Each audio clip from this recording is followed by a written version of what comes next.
Так.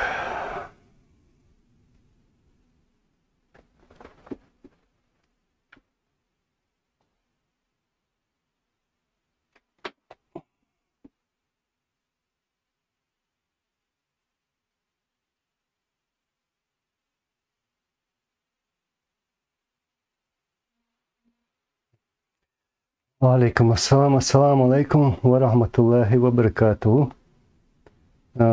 Слышно хорошо, да? Суист халямовается. Дигдо. Модератор, как слышно?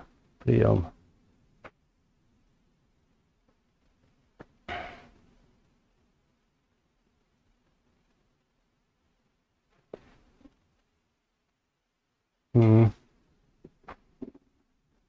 Дигдо. Бумзиг, кетер. Дигду. Хорошо. Сейчас мы чуть подождем. Алейкум ассалам. Не Аслан, а Анзор. Кстати, многие ошибаются. Ну ничего. Алхамдулилlah, все хорошо. Живы, здоровы, полны энергии. Я просто чуть-чуть подожду сейчас, чтобы люди зашли.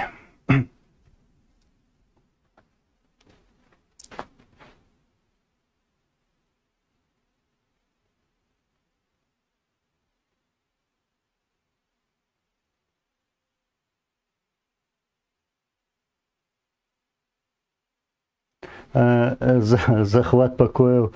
Ну, я понял, акидцу, многие так говорят, когда ко мне обращаются, называют Аслан. Аслан, я понимаю, почему они это говорят. Да, я понимаю. Ва алейкум ассалам, Турпал. Алхамдулилlah. Так, красавчик, ого, Турпал. Аллах рейсуем. Я просто сейчас жду, пока люди зайдут, и потом уже начнем. Разогреем эфир сначала, как говорится. А так есть тема, о чем сказать, о чем поговорить. Тема еще, как всегда.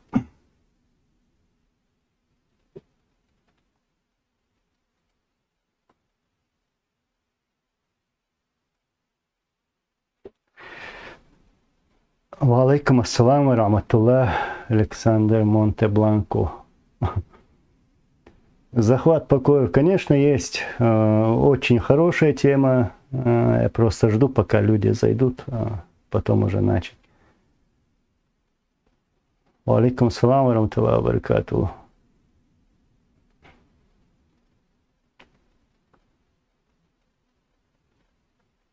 Еще минутку подождем сейчас.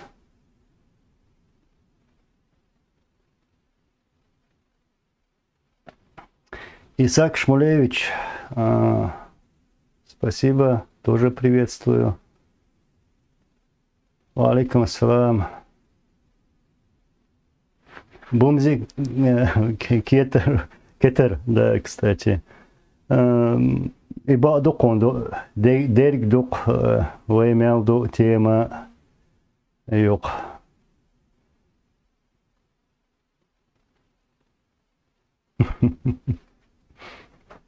Модератор Дейл Рейсху. Алейкум салам.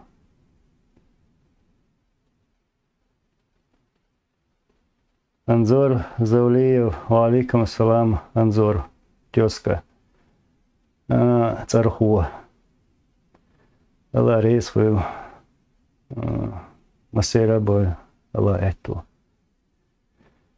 Так, ну что, начнем. Так. Ассаламу алейкум ва рахматуллахи ва баракатуху. Сегодня захотел так выйти в эфир, поговорить с вами. Джохар Дудаев, да, начинаем. И сказать свои мысли. Вот. Про последнее видео, например, которое я опубликовал. Приветствую всех, валикум салам, параматуллахи баракатуху. Которое последний раз было опубликовано, видео про штурмы Грозного. Их было несколько, как вы видели, как мы все знаем. И там появляются некоторые комментарии с России. Вот, заходят, мол, им это не нравится, мол, это им неправда. Я просто рад этому эффекту, которым я добился этим видео. Значит, они почувствовали правду. Вот. Да, Анзорино, напали, им это не нравится. Они хотят продолжать эту тему, говорить, что вот их не 18-летние там парни, пацаны, там их туда кинули, не подготовили. Да, чеченцы вообще не подготовили, не то, что не подготовлены были, не имели даже оружия, никогда не держали. И были такие люди, которые никогда не держали в руках оружие. И приходилось учиться во время боев. Вот такая картина была.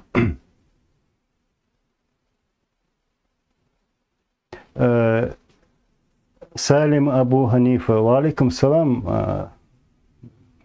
Манзор, твое мнение про круглый стол в Швеции? Ну, я сейчас не хочу об этом говорить, ну, к примеру, в эфире, да. Круглый стол. Вот. Second thing. Я всех приветствую. Вот. И я выложил эти факты. Таких фактов много. И обязательно со временем я обработаю их и выложу их. Прошло то время, когда была такая информационная блокада, когда им удавалось, и России, обвинять нас во всем, вешать эти ярлыки свои, то мы бандиты, то террористы, то там какие-то животные. Нет, к нам пришли с войной, нас убивали, и как они убивали всегда всю нашу историю, то каждый, можно сказать, 50 лет то начинали войны, то высылали, были депортации. Вот, поэтому прошло время этой информационной блокады. А теперь пускай ждут фактов, и я их им предоставлю по ходу. Анзорино, а я рад тому, что им это не понравилось. Значит, почувствовали. Ну вот еще у меня просьба ко всем, ко своим людям, вот, чеченцам, чтобы были активными, скажем так, в корректировке информации. Вот по некоторым событиям мне хотелось бы узнать больше информации вот именно по этим преступлениям России по отношению к нашему народу. И я хотел бы попросить у вас этой активности, ну, скажем так, рассказы, да, разные рассказы. Вы тоже видели многое, испытали многое. И пускай эти проекты, над которыми я работаю, мы будем работать вместе. Поэтому поддержка, мне необходима ваша поддержка, потому что эта работа, как сказать, не лично для меня, скажем так, это наша общая работа, это наша общая история, и надо ее в такой форме сохранять. Надо сохранять это все и выставлять. Вот так. Пускай видят, пускай люди знают. Так, тут комментарии идут, вопросы идут. Потом, может быть, я вернусь к этой теме.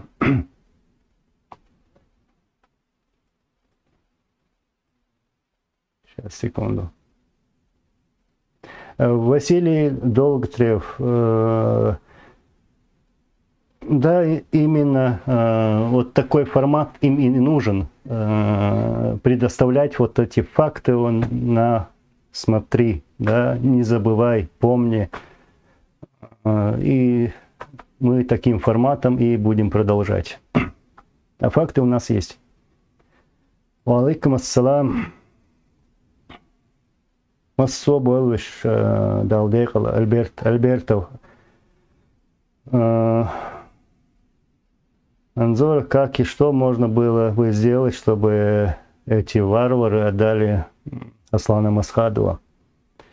Даже мои братья и сестры, мои соотечественники, чеченцы, ну, некоторые думают, что нашего президента, моего отца, якобы вернули, его похоронили. Нет, это неправда. Они по сегодняшний день не вернули его тело и не дали его похоронить вот, по-человечески.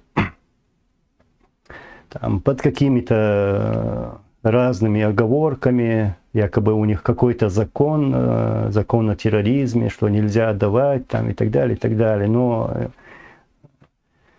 надо и доказать, что человек был террористом. К примеру, террористы не будут отдавать военнопленных вот, сотнями, да? А он их отдавал. Вот такое спасибо от России. Так что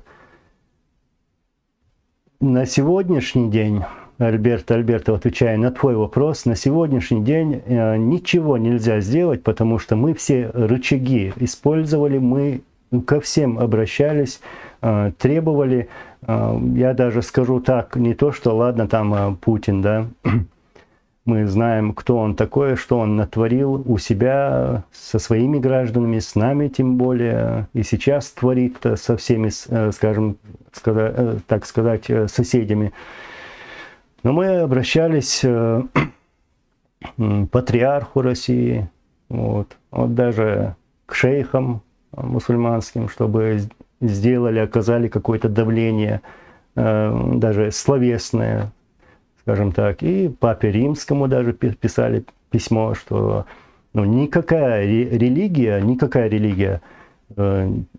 мусульманская, христианская и так далее, как бы не поддерживать такие акты. Человек должен быть похоронен. Все, если он враг, то все, он убит. Дайте его похоронить.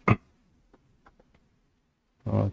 Но придет время, иншаллах. Рейнхард Штайнхаммер, да, это немецкий. Анзор, вы верите, что смерть Путина в будущем изменит ситуацию в Чечне? Я даже ему смерти не желаю, я желаю суда над ним, что ли. Вот. Но если не придет такой же, как Путин, или похуже, да, как обычно это бывает, если туда в Кремль придут такие люди, которые будут думать о своем народе, о соседях, искать хорошие, вот, искренние какие-то отношения, вот, тогда все изменится. А на сегодняшний день нет никак. Это, как говорили некоторые генералы России и политики России, это мафия. Россия правит мафия. Даже, я помню, Литвиненко это мне говорил, мы по телефону разговаривали несколько раз, он так и говорил, что это мафия.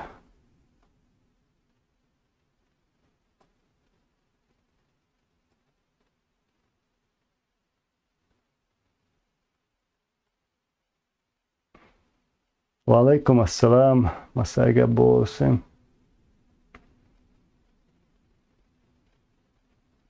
Так.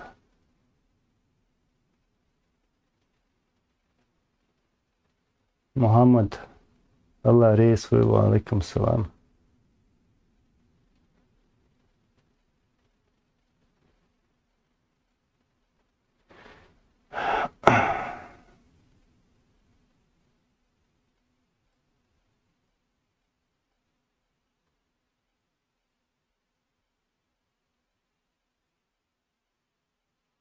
Же Франц, Цахал Сюрч Дусюга, я отправлю тебе на днях, таких фотографий у тебя нет.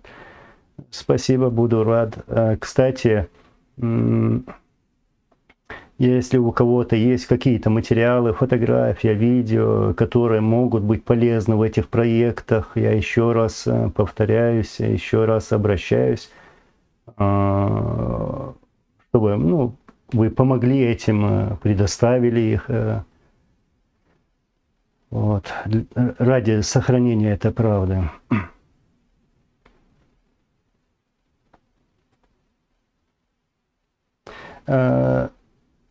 Сельджуклу Байрактар, Сельджук Анзоры, а где похоронен наш первый президент ЧРИ Джохар Дудаев? Да, его похоронили. Я, конечно, не буду говорить, где он похоронен, но он похоронен на территории Ичкерии. Владимир Онищенко, спасибо. Победа будет, будет победа. Анзори, но террористы издают законы о терроризме. Вот именно. Получается так оно и есть. Они кого-то убивают, там, тысячами, десятками тысяч мирных людей, и потом смеют называть тех, кого они убивали, террористами. Вот. Какое-то бесстыдство. Бесстыдство.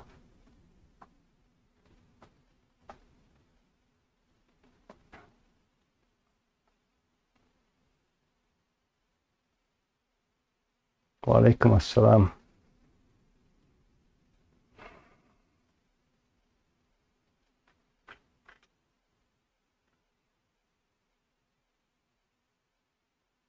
Line Vision, Allah Рейс Хил, ва алейкум ассалам. Деоккупация тоже будет, когда не будет того режима, который существует сегодня в России, но оно обязательно будет. Люди ждут. Сегодня такая ситуация, что каждый боится за своих родственников, за свои семьи, поэтому люди молчат, но ждут именно деоккупации. Она будет, когда Аллах захочет. Аллах захочет.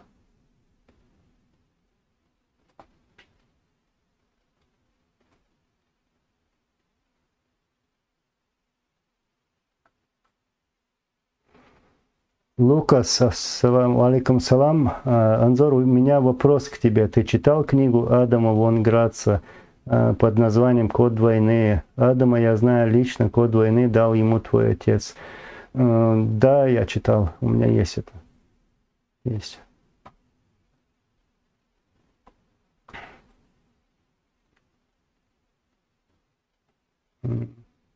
Опять тот же самый вопрос.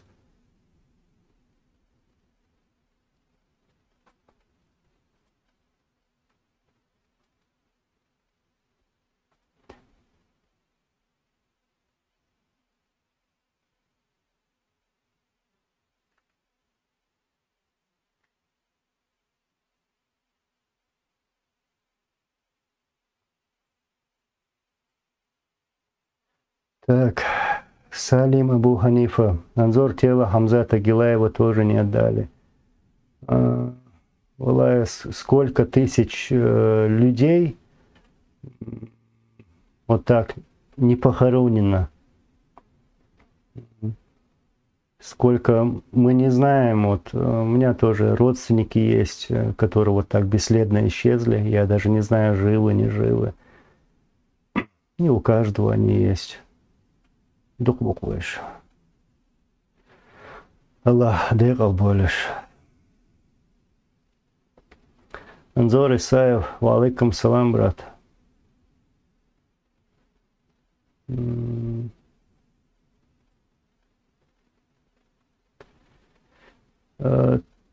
Имя, фамилия, салам алейкум, алейкум салам. Анзор, книга «Честь дороже жизни» есть вообще в печатном виде? Да, есть, я как раз искал, она где-то должна у меня быть. Ну, есть и у других людей тоже есть, я слышал, такая книга есть. И ее, кстати, у меня было общение с этими людьми, и ее издали в Украине, переиздали, скажем так, но на украинском языке пока. А сейчас, да, у меня есть планы, чтобы ее переиздать на английском и русском языках.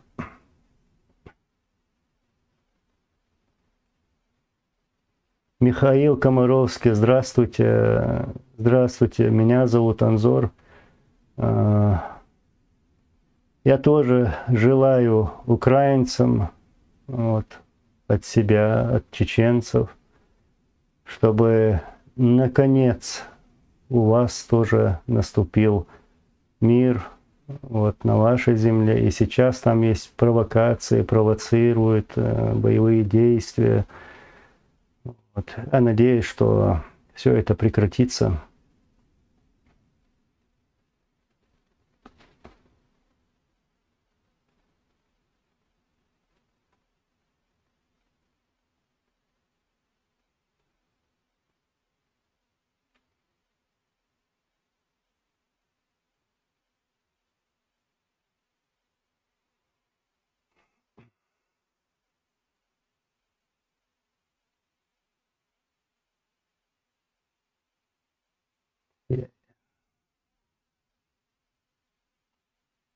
Я хочу свои ногти потечь.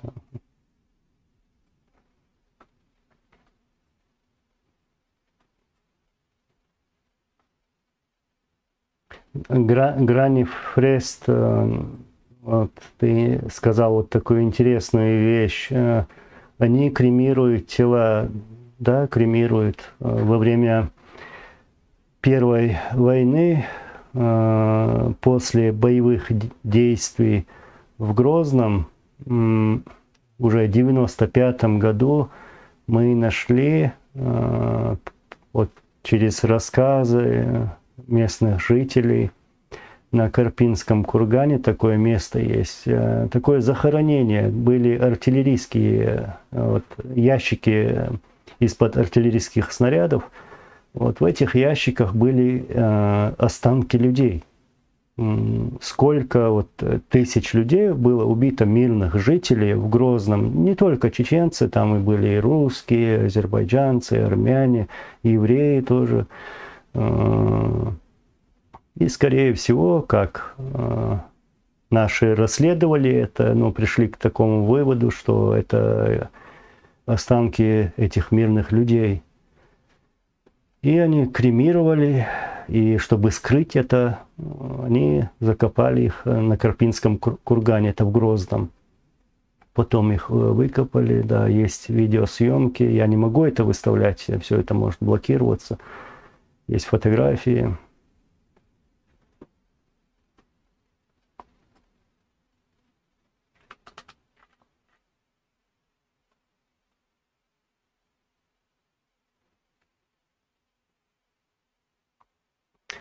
Бумзи Кетер. Души наших героев у Аллаха, а с телами пусть воюют сколько хотят. Ну да, вот именно. По нашим мусульманским соображениям, по религии нашей, вот это тело наше, это просто носитель души, да. И то, что, да, конечно, каждый родственник, каждый близкий захочет похоронить своего человека, но главная душа. С этим они ничего не смогут поделать.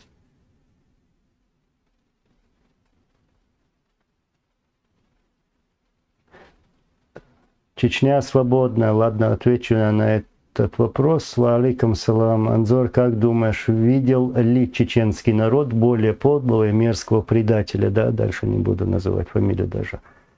Был у нас такой предатель Мазлак Ушаев. Я не буду все сейчас перерассказывать, но там, да, интересная для нашего народа, для нашей памяти, истории. Такая история про него. Можно найти в Гугле, как и какие методы у него были, как он умер вообще в судорогах, там, мычал, кричал. Вот, Аллах наказал. Но то, что сегодня творится, я это нигде не читал, и даже наши старшие, да, вот, они тоже такого никогда не слышали. Вот. Поэтому у этих сейчас другая, более подлая, жестокая форма, скажем так.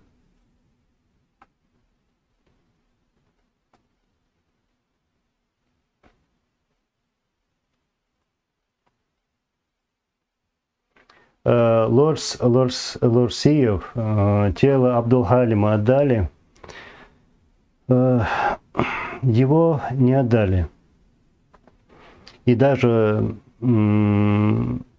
те люди, которые сейчас называют себя властью, да, на чеченской земле, они сами говорили, там есть выступления нескольких человек, что якобы они прямо говорили, что никто не знает, что похоронен ли Абдул-Халим Садулаев или не похоронен. Они способны на все, и сжечь тело, и вот как наш брат сказал, кремировать, да, вот тело. Они на все способны. Не отдали его.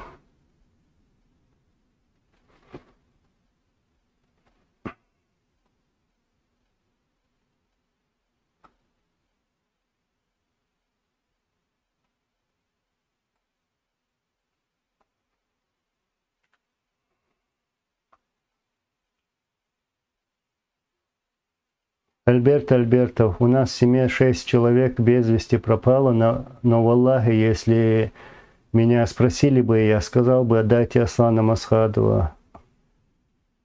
Аллах рейс хуйлхун. Мне это очень приятно. Вот. Но я не знаю, Аллах дыйкал болю шабиша. Аллах дыйкал болю цатыр герга буквой шабиша. Все они для нас одинаковые. Наши родные.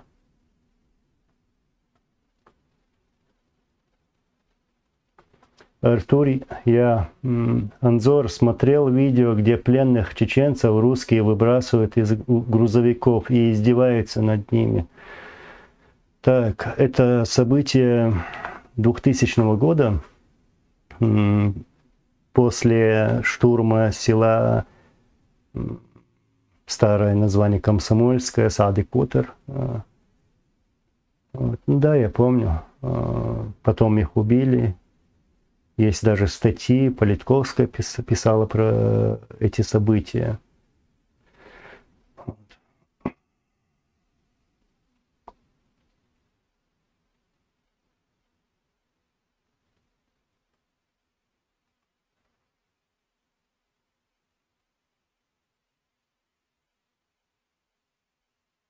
Так, фанатик, зачитаю я ваше сообщение.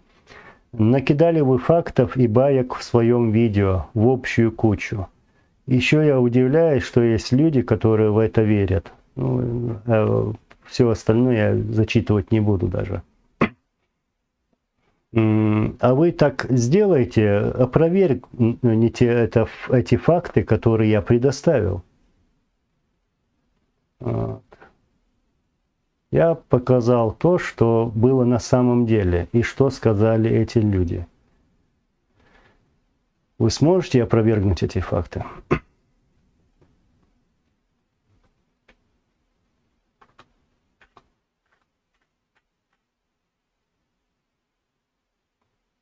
Руслан Шмол Анзор, мой вопрос был уже 3-й раз. Бяхмобил, напиши еще раз, я постараюсь, я запомню, отвечу. Просто сообщения быстро идут.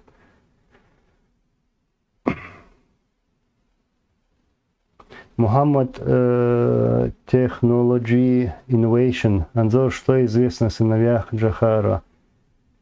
Чем занимаются? Поддерживаешь ли ты с ними связь? Да, у меня есть с ними связь. Вот. Живы, здоровы, альхамдулилlah.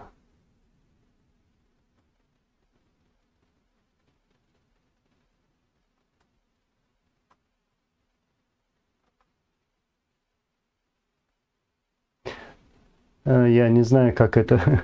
FZMMND. Анзор, почему хорошие спортсмены с Кадыровым трут шкуру? Ну, я не знаю, я вообще-то не хотелось бы, чтобы наши спортсмены, чеченцы, там, не боролись, не были на таких соревнованиях, скажем так, где придется или там, ну, выступать под российским флагом. Россия – это та страна, которая нас убивала. Что-то мы быстро это забыли. Ну, сразу у меня вот эта мысль в голову приходит. То, что они делают, ну, не знаю. Все люди разные. Мое отношение такое.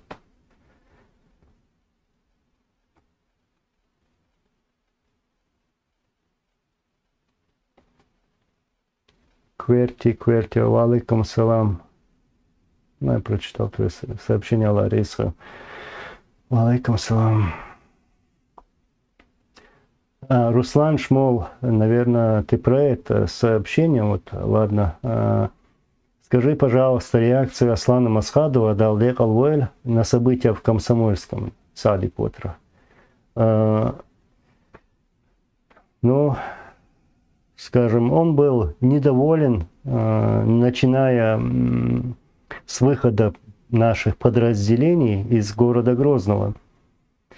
И он узнал это после того, когда уже они вышли из Грозного, и после тех жертв, которые были возле села Алханюрта на минном поле, он после этого узнал. И события в Комсомольском, ну, то же самое так и отнесся, что как можно было вот сконцентрировать столько наших воинов в одном селе. Вот. Был недоволен этим.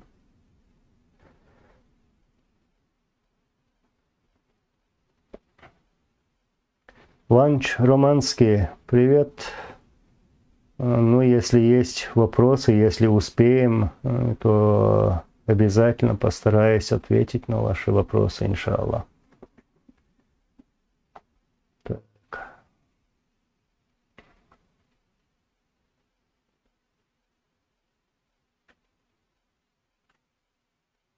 Салим Абу Ханифа, Анзор, какое последнее наставление от отца? Наставление, ну, у меня есть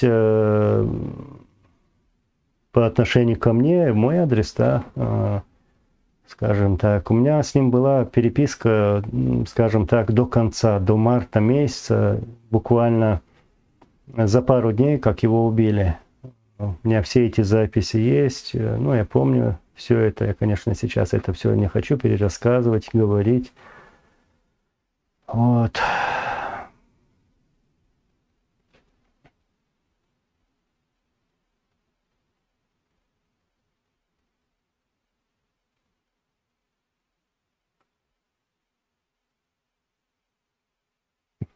Тим Вольфберг. Алейкум салам.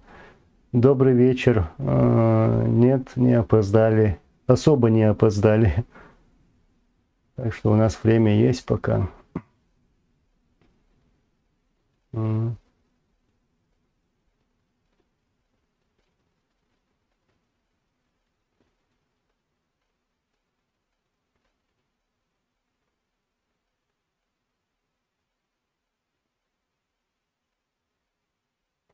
Так.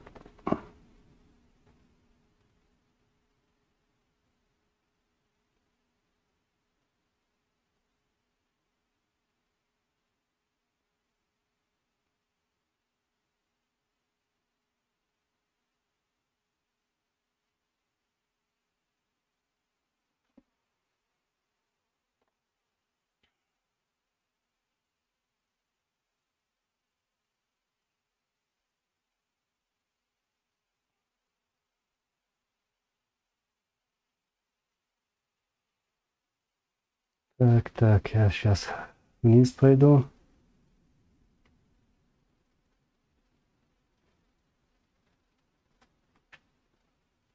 Метрифо, а вы были знакомы с Хаттабом и Гилаевым?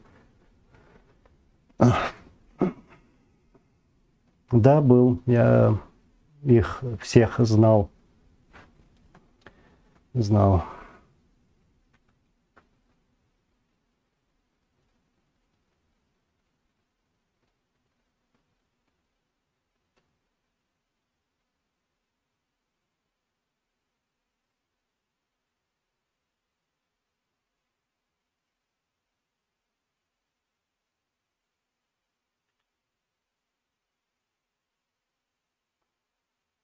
Мухаммад, Technology Innovation, дай Аллах здоровья твоей маме.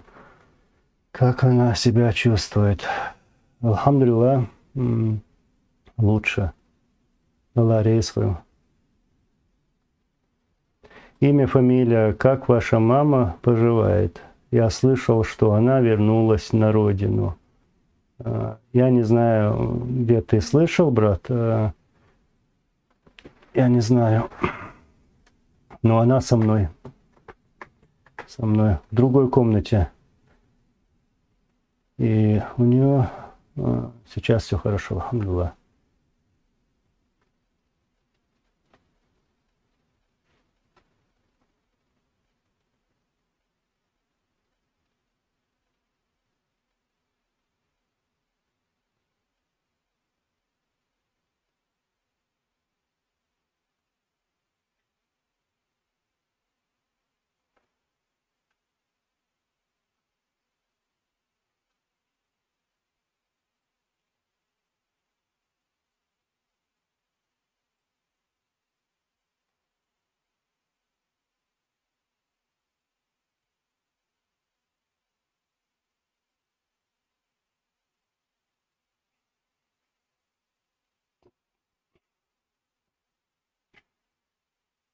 Амзат Гилаев, Аллах рейсваю.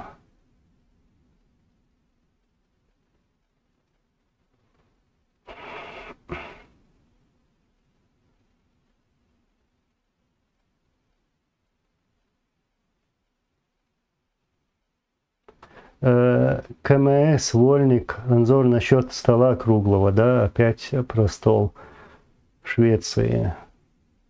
Мол, Билгал Дюч Хумада от сега это пришел, вот не пришел, Бог. Дейла, нохчимата едус. Я извиняюсь, что я сейчас на чеченском языке. Сюрикхача, ищ даже видео чутворяцер. Дейцхум шцахалита. Чол лырдал ди что и вообще дейцер шдоли на хинц, например. Дейла со сюрикхач со абсолютно резвац. Инц чултя хельдул хумштац особенно. Цан вивож хечун виведух васхшан луштига. Цан луг дохуэ. Ла цела дохуэ уже. Ишт цане ца пища елца язырк. Рахицу. Чечен-война, Ханзор, говорят, Хаттаб был наемником. В связи с этим хотелось бы узнать имя того чеченца, который мог оплачивать его услуги. Я тоже не знаю. Хаттаб никогда не был наемником. Вот. Никогда. И воевать он пришел ради себя, как мусульманин. Я же говорю, я его лично знал. В первую войну мы были некоторое время вместе. Вот, скажем так, у нас и не было никаких наемников. Никогда я не слышал, и никто не сможет вот предоставить вообще факт, что на нашей стороне воевали там наемники. Нет, это неправда, это просто пропаганда России. Не было у нас наемников. Ни Хаттаб, ни другие.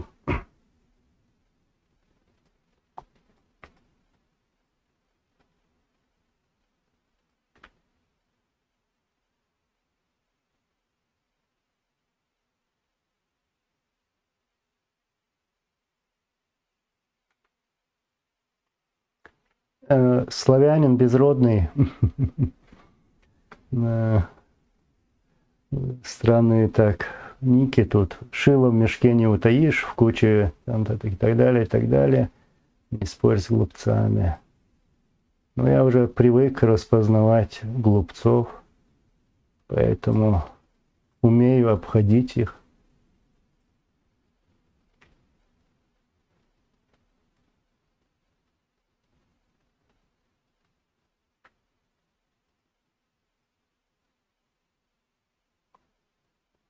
Леди 1974. Круглый стол, нужная информация.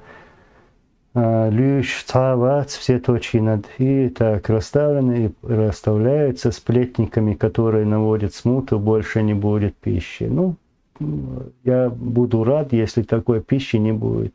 Ну, у нас такая ситуация, что вот эти все вещи надо обсуждать без камер. Вот. Это мой совет даже тем, которые были на этом круглом столе и которые сейчас вот обсуждают эту тему вообще.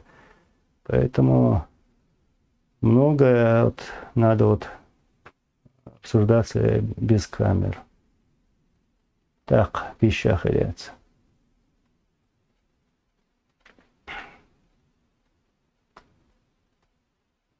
Максим 1. Анзор, куда пропал Муса Ламаев? Почему больше не делает эфир? Ну, я не знаю, почему именно он не делает эфир, но я знаю, что с ним все хорошо, алхамдулилlah.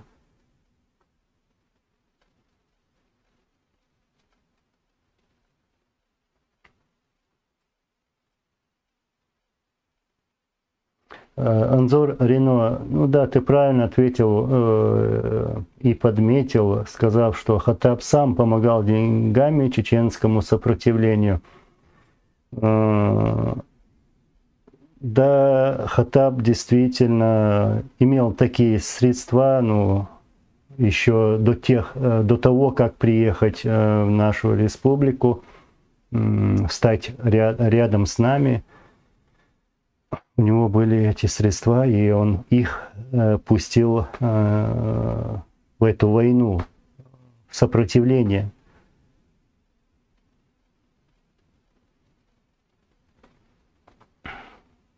Чечен-война, Ханзор, есть данные о количестве потерь российской армии в чеченской войне. Сразу скажу, я ненавижу, когда говорят «чеченская война». Это не чеченская война, не чеченские самолеты бомбили чеченский город Грозный, например. Вот. Нас бомбила российская авиация. К нам вторглась российские танки и артиллерия, скажем так. И поэтому это российско-чеченская война.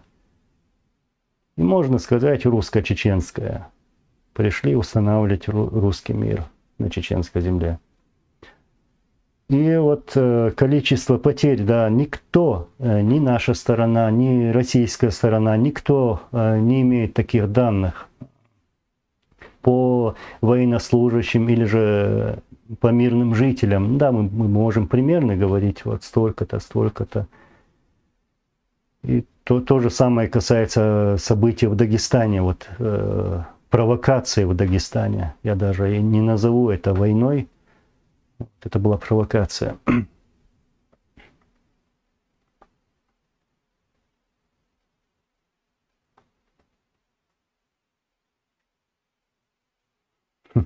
Евгений Петров, а так-то бытует мнение, что Хаттаб жив и на родине у себя. Да у нас все живы. И Хамзат Гилаев, говорят, жив, слышал. И Джохар Дудаев якобы жив. Нет, все они погибли, отдали свои жизни в борьбе против российских оккупантов. Так что неправда.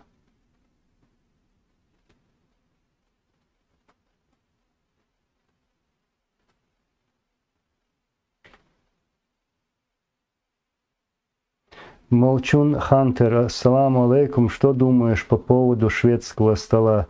И ва алейкум ассалам, я не буду отвечать на это, прямо скажу.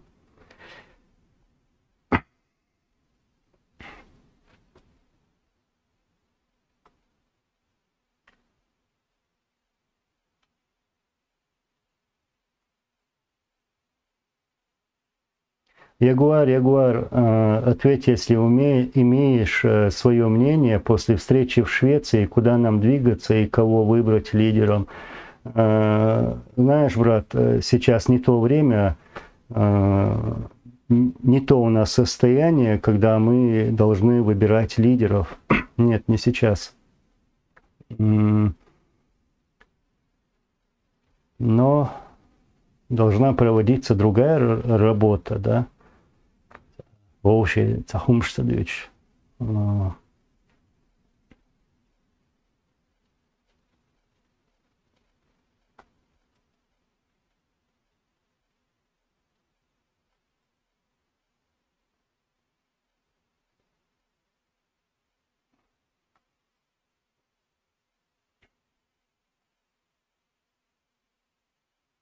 Я сын Ичкерии, ну правильно ты тоже заметил, вот. Это специально так говорят, чеченская война, чтобы люди заблуждались и не понимали, с кем это была война у чеченцев. Как они заранее говорили, их там нет. Ну вот российские политики, вот российское руководство встает в этой позе, их там нет, да? Нету их там, оккупанты.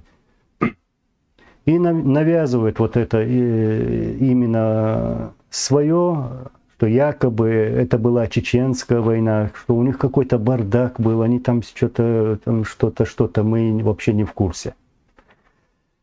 Хотя мы все знаем, к нам на территорию нашего государства, республики вторглось соседнее государство со своей армией, и там, как я в последнем видео показывал, присутствовали моряки с какого-то там далекого северного флота, Киркинесский полк, например, говорю. Тихоокеанский там тоже, с той стороны, с какого-то там Дальнего Востока. То есть это была оккупация Российской Федерации. И правильнее называть русско-чеченская, да, или там российско-чеченская война.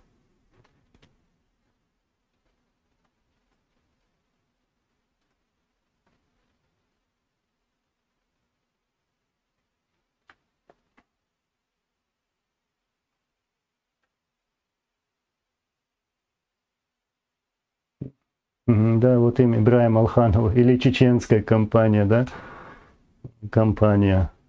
Там вообще геноцид совершался. Если бы то же самое происходило бы, скажем так, с российским народом, я этого не желаю им пройти через это, но нас, чеченцев, наших родных, наших близких,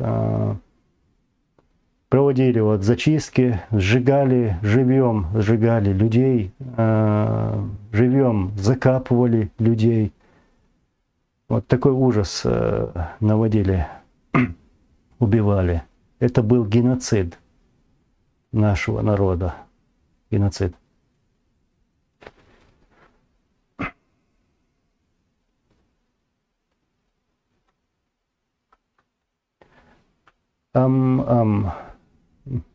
Аслан, опять Аслан, да. Расскажи, пожалуйста, про Дашаева Умалта. Он был настоящим героем. Валлахи, просто у меня слов не хватает. Но это был такой чистый человек. Вот Дашаев Умалт, Аллах Азут Глобал Дольсон. Знал его лично. И погиб он в начале Первой войны. Я потом обязательно вернусь, обязательно сделаю про него видео, расскажу. Я почему улыбнулся, потому что ты тоже написал имя Аслан. Анзор меня зовут. Да. Ну, я знаю, почему ты ошибся.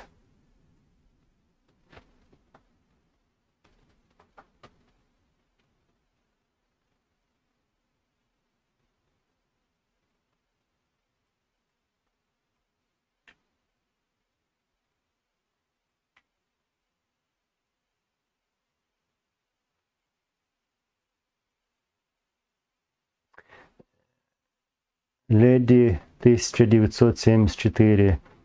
Я не согласен. У меня свое мнение, которое я сейчас не буду говорить. Вот. Все эти выборы, выборы лидера, это все должно происходить, когда после оккупации, да, скажем так. Bert Halharwe. Idu kvörtneg líder sí, harom sí, ó se dícer sí, olaj koordino.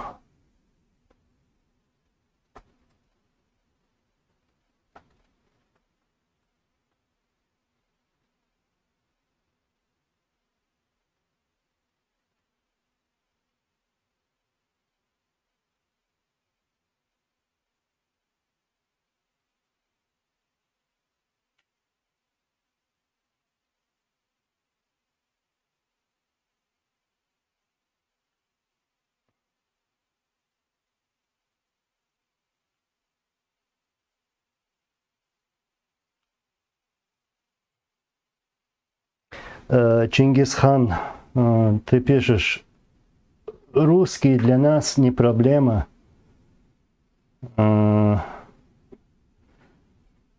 Ты писал, так, сейчас я потерял это сообщение. Да, вот русские для нас не проблема, проблема для нас враги среди нас. Ну, как всегда это бывает у всех народов, тоже такое же бывало. Но у нас нет, скажем, такого настроения. Я не хочу обвинять весь русский народ, нет. Да, там есть люди, которые поддерживают там Путина, его действия, там все такое. Но среди русских тоже есть люди, которые понимают и пытаются разобраться даже. Вот у меня буквально недавно была такая передача с такими людьми. И, как я всегда говорю, это для них тоже выгодно, чтобы у нас, наконец, все это завершилось на Кавказе вообще. Не то, что на чеченской земле, чтобы никто не имел права заигрывать, начинать какие-то войны, совершать какие-то провокации.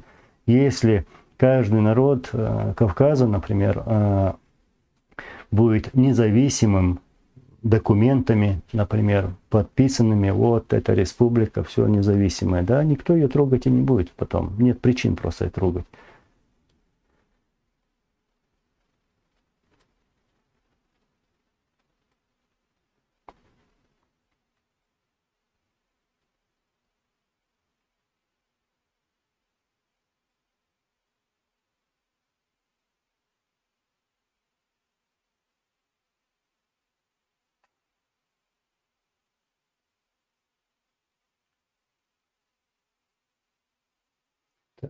Леди 1974. Аслан, ты тоже так говоришь.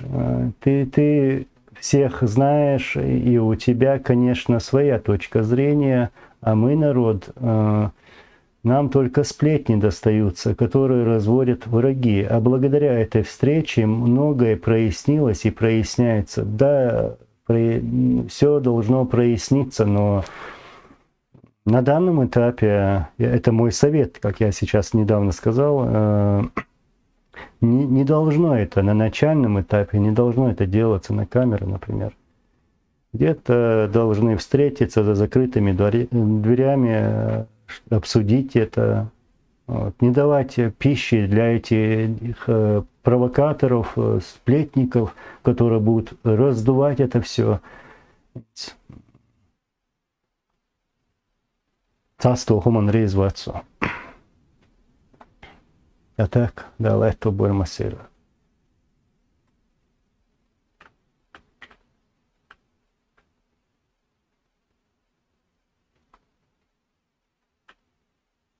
Волк 95. Да, я пытаюсь, я делаю все, чтобы, ответить на вопросы. Мне приятно с вами общаться, слушать вас. Было бы хорошо, если бы мы сейчас друг друга видели бы. Так было бы даже легче.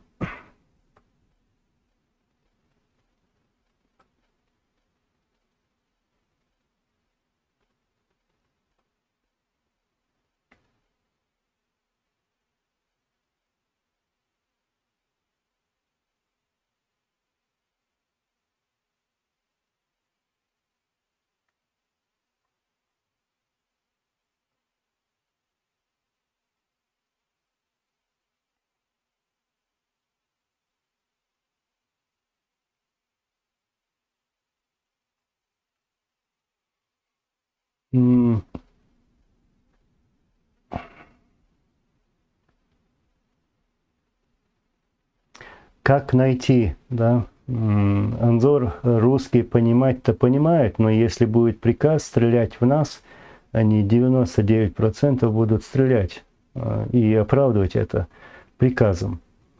Я желаю им пережить тот ужас, что они принесли нам. Я не знаю, я не хочу никому желать, даже врагу, желать не хочу. Нет, не надо так.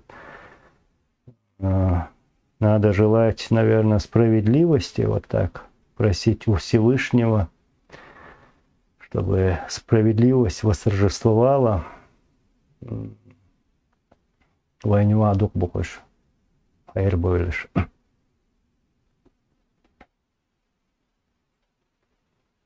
Чтобы наконец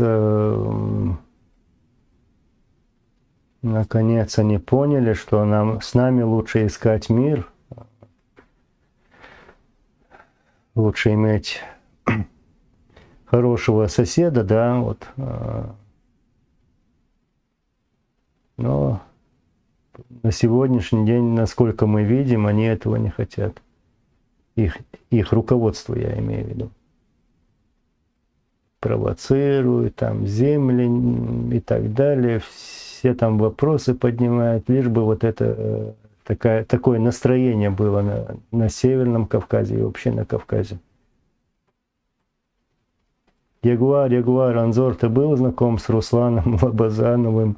Каким он был человеком, не политически, как личность Баркала? Бандитом был. Работал на ФСБ, полковник, подполковник, не помню даже звание его. Он являлся И он же виновник тех трагедий до Первой войны. И были там убийства в Грозном. Есть факты, что он их совершал. И во время Первой войны он стал рядом с российским агрессором, помогал им убивать чеченский народ. Так что он был предателем. Теперь вещи ломкой, да.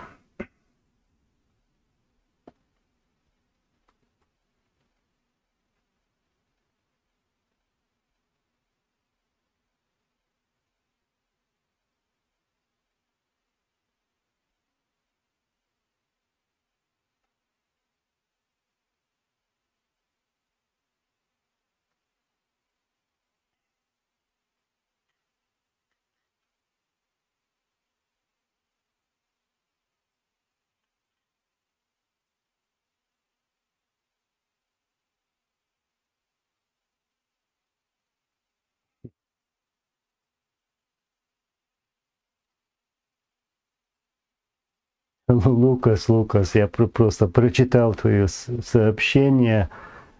Я не знаю, я не хочу так делать громкие заявления, так громко говорить.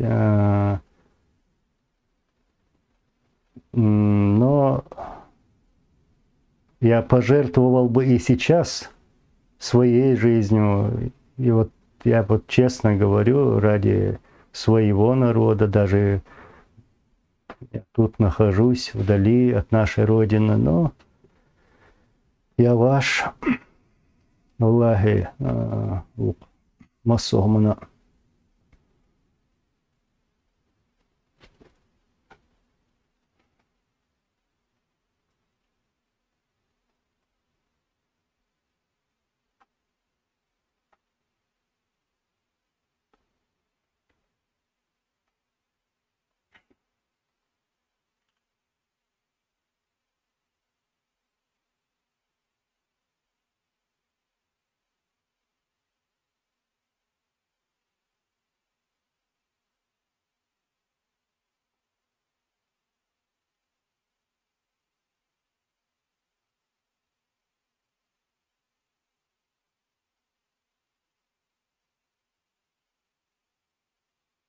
Так, Бейна, так, у меня ушло это сообщение.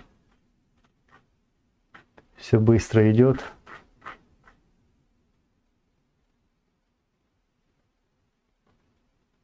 Ну, с Литвы, насколько я понял, просто потерял это сообщение, много пишут.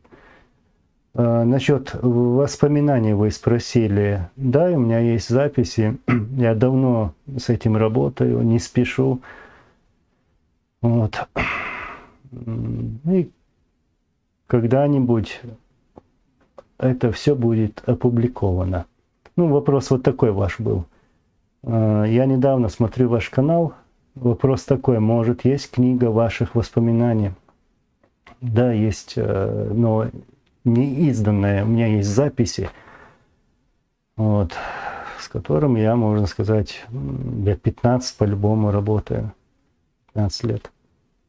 Не спешу, но потом оставляю.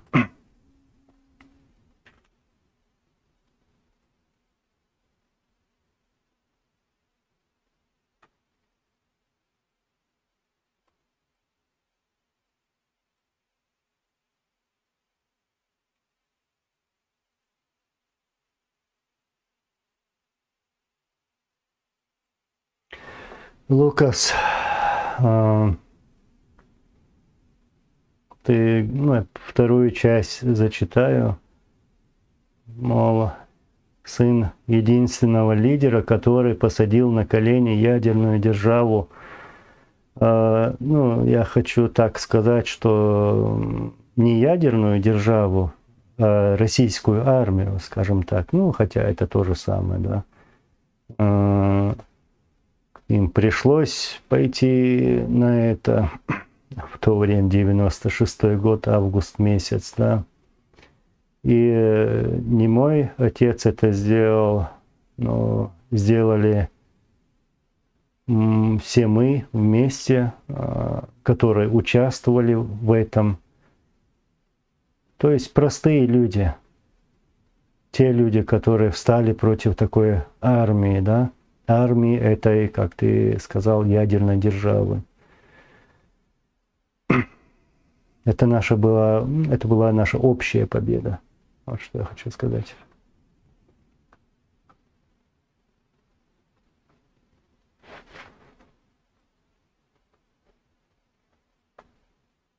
Анзорино, Дудаевская гвардия разгромила банду Лобазанова в центре Грозного, по-моему, в 93-м году. Нет, это было с 12 по 13 июня на утро в 94-м году в микрорайоне.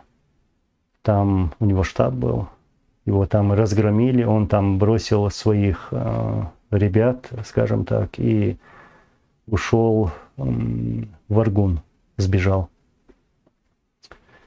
А далее потом он переметнулся к Хасбулатову и был с ним всегда, скажем так, в селе Толстоюрт.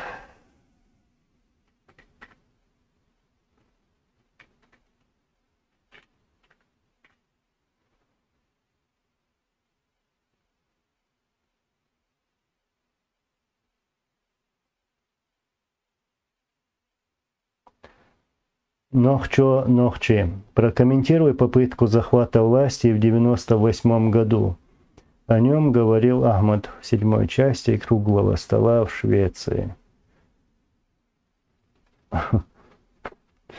Захват власти, да? Как надоела эта власть. Да, у нас были какие-то ошибки в истории чеченского народа, что появлялись такие люди, что боролись за власть, это было. Если я сейчас буду об этом говорить, то это... Я знаю, где это будет использовано, мои слова, поэтому я сейчас этого говорить не буду. Обсуждать эту тему не буду. И я буквально недавно сказал, что все, что было опубликовано, вот ты сказал, 7 часть, да? Угу. Не надо было это опубликовать все. Должны быть вещи, которые должны обсуждаться при закрытых дверях. Вот. Мое мнение. Агинца цунаца питан хуру. Вассердал эту борм из шумантия.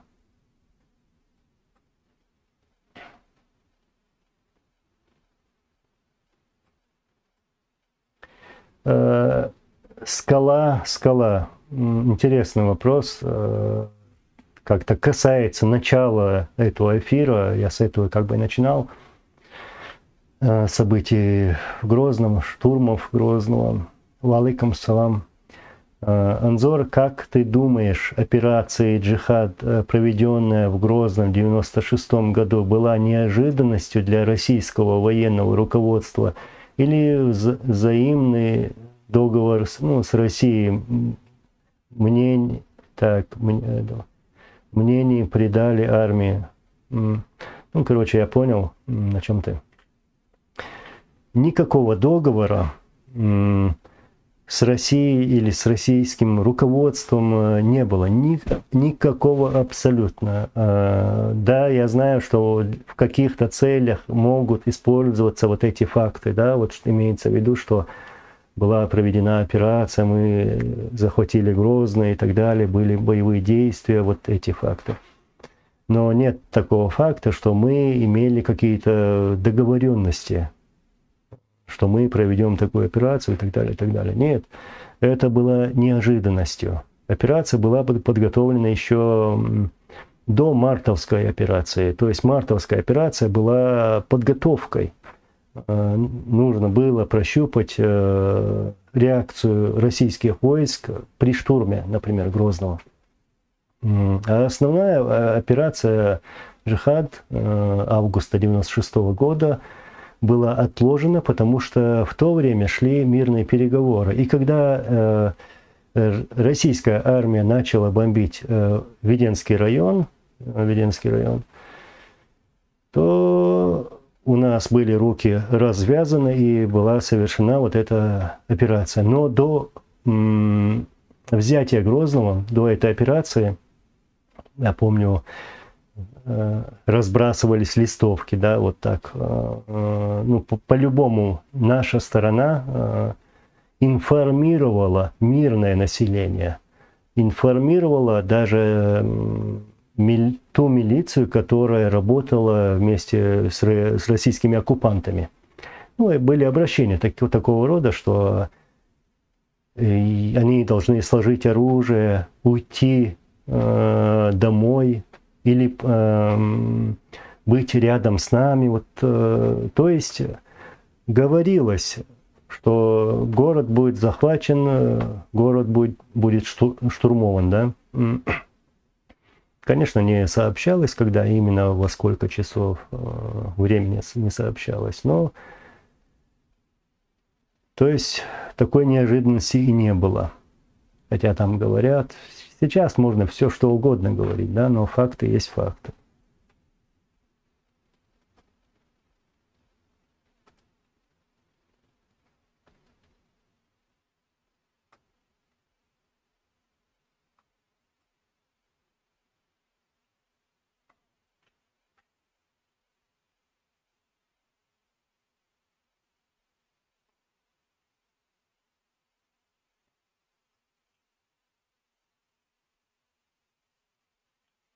Исаак Шмулевич, современная история не знает такого рвения к свободе, как чеченцы. Даже Ирландская республика, Ирландская республиканская армия прекратила свою борьбу. Мы свою борьбу пока не прекратили. Да, есть какие-то проблемы в наших рядах, скажем так, но борьба не прекращена. Мы будем добиваться справедливости, и обязательно придет тот день, когда будет поставлена эта точка. Люди этого хотят, а не то, что какой-то там диктаторский режим будет, какая-то фамилия будет управлять республикой и так далее. Нет. Люди хотят быть уверенными, что больше такого не начнется. Именно война, такое угнетение народа, геноцид народа. Люди хотят быть уверенными и иметь вот эти гарантии безопасности, что такого больше не произойдет. И мы обязательно придем к этому. Иншаллах, придем. Чего мы и добиваемся.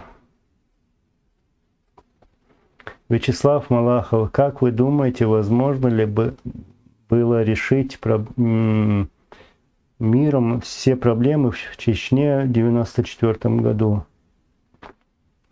Ну, конечно, если бы вот так в Кремле в 1994 году решили бы, захотели бы решить эту проблему, хотя и проблем-то не было на самом-то деле, то не было бы штурмов Грозного, этих потерь, начала войны, истребления, убийства чеченского народа.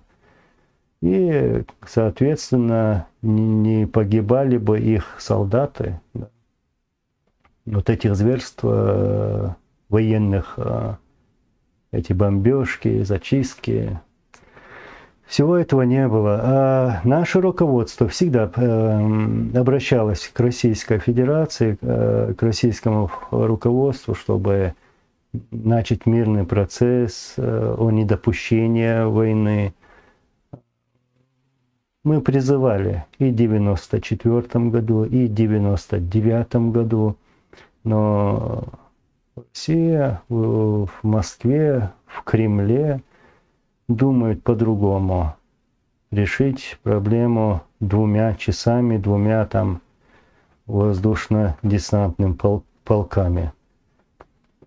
Вот так это было.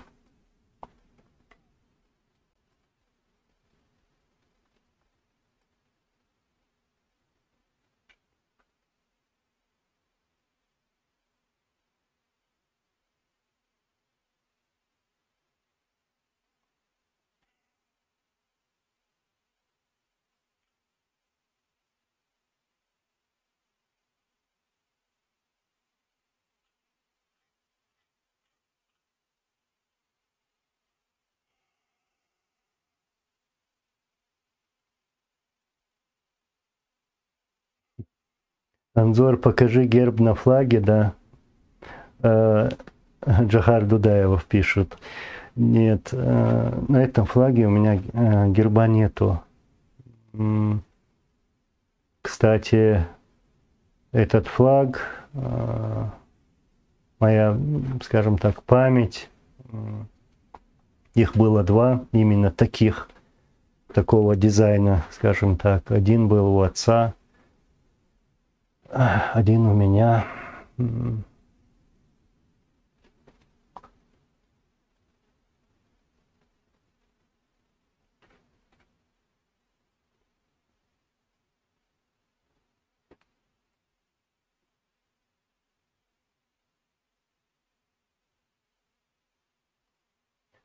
Анзор, леди 1974. Анзор, поверь, народ верил сплетням, который пускал в народ Кремль. А теперь народ знает, кто есть кто. Начиная с дудаевских времен, народ должен знать правду и имеет на это право. Конечно, так оно и есть.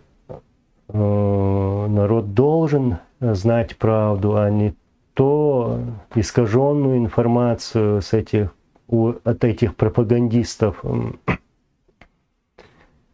И мы как-то должны добиваться этого, чтобы хранить эту правду, чтобы показывать эту правду людям, народу, чтобы никто не смел дурманить их головы, скажем так. И сегодня тоже есть эти сплетни, работают целые отделы, институты России, которые делают все, чтобы разделить нас, наш народ, чтобы им было легче нами управлять. Как говорится, разделенным обществом легче-то управлять на самом-то деле, да? И когда мы все возьмем в свои руки, в чеченские руки, то никто не посмеет этого делать. А мы пока не можем этого сделать, собраться не можем.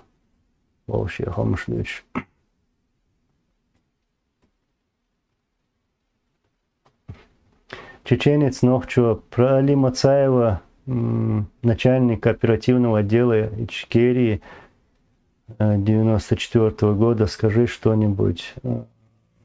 Валлахи, Али Мацаева я знал, хорошо знал его.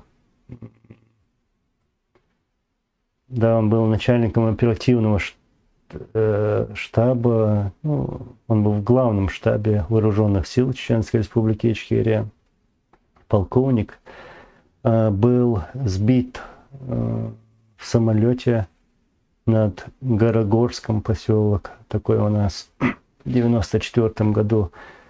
Сейчас точно дату вспомнить не смогу, но это было осенью 94 года. Из ПЗРК «Игла» российской ракеты был сбит Али Мацаев. Что диктагор? Я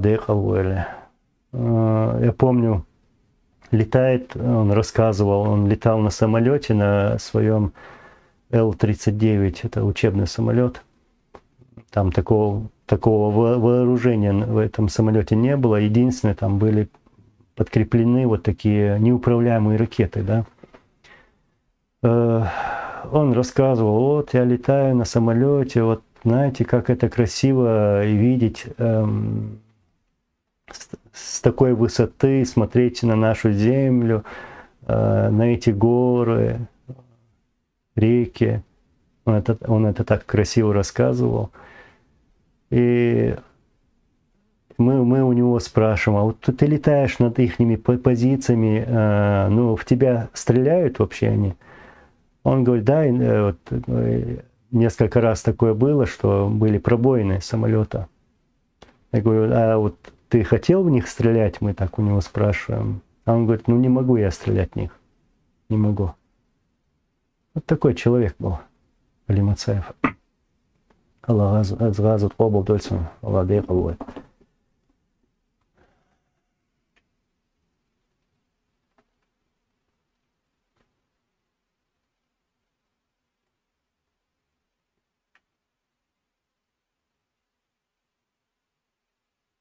Если я что-то пропустил, я извиняюсь.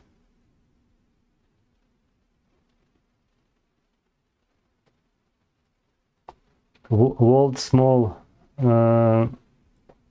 Я помню, но я, конечно, не видел эти события, я имею в виду, как сбили его самолет, но я помню, как это передавали по рации, это было утром, где-то так, насколько я помню, да.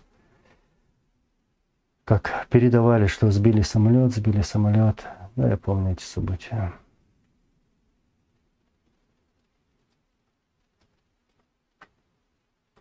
Ударник, какие вы смешные, да? Последней модели. Ты пойди в Хосиюрт и спроси там у них, видели они это. Что ты у меня спрашиваешь? Больные люди.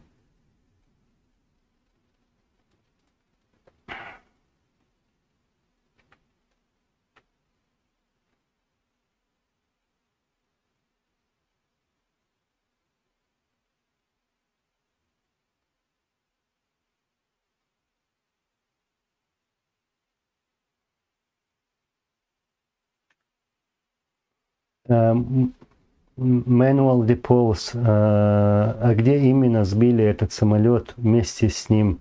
И нашли ли следы, кто сделал? Да, я помню эти съемки. Он упал в поле. Пока по нашему телевидению показывали вот эти съемки в то время. Все это расследовали, и даже было установлено, кто это сделал. Валейкум ассалам. Дейлер Машалгил. Мамад Евлоев. Масва.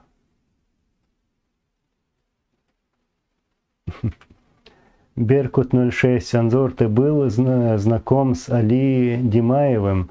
Рабайл, его позывной был.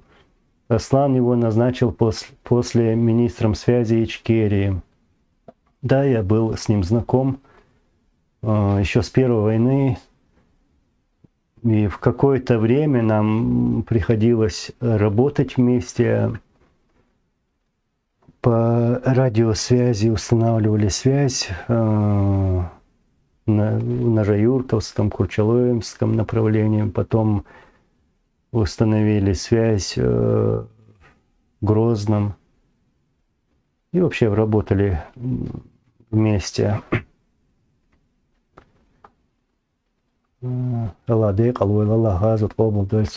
Его убили у себя дома, в своем же селе. И, насколько я знаю, убили также его сына. Больше.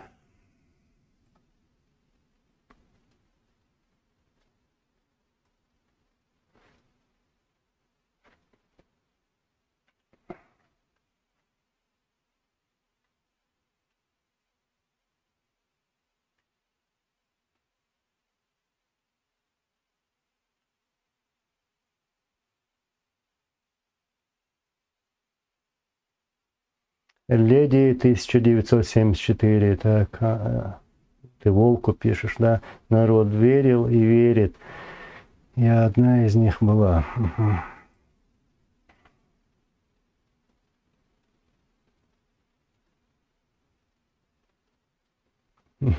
Сильвестр Сталлоне.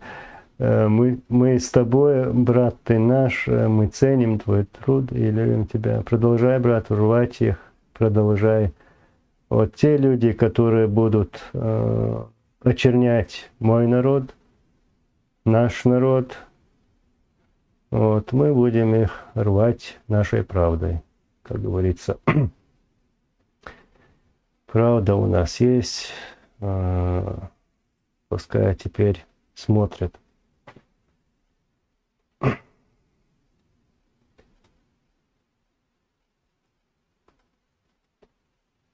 Анзор, ты знаешь Пола Гобла, аналитика и политолога из США? Ну да, я слышал про него.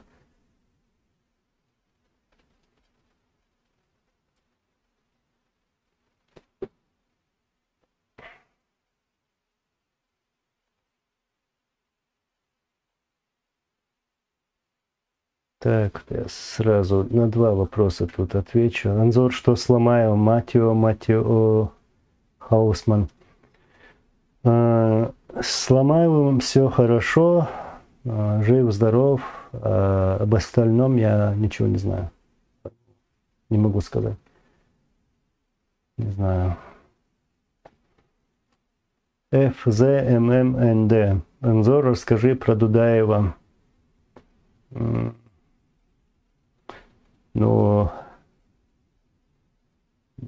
он был нашим первым президентом Чеченской Республики Ичкерия. Что я могу сказать? Я любил его, уважал, поддерживал. И сейчас поддерживаю память о нем. Аллах Азат Болгарцин. Он был патриотом своего народа. Вот. И помню, я с отцом был рядом с отцом в то время, когда он был начальником штаба в 94 году, примерно, ну, в то время, в 93 году. И помню, как мне было приятно видеть его. Мы иногда были в президентском дворце на 6-м этаже, скажем так, отец часто бывал у него. И мне было приятно видеть своего президента. Вот такое отношение было. Так, мужественный наш герой был Джохар Дудаев.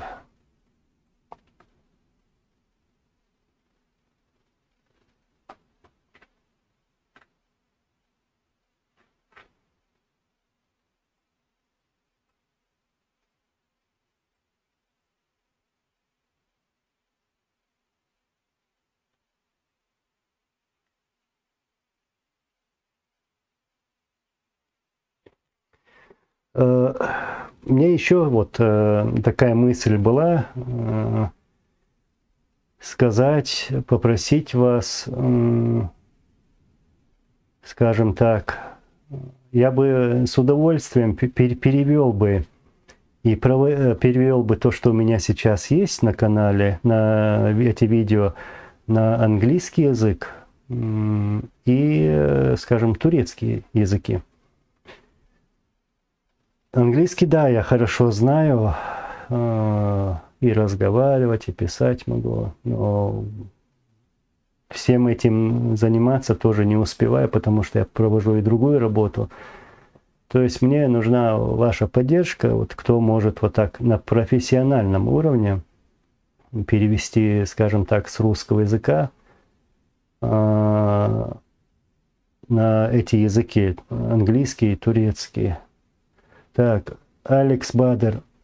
Я понимаю, Анзор, купи программы Транслитер. Ну, я не думаю, что он так хорошо будет переводить. Если бы у меня был бы текст, например, готовый, да, уже переведенный, то мне было бы легче работать с ним, скажем так. И информация была бы уже и на английском, и на турецком языках. Ну, я так в основном считаю, так было бы хорошо.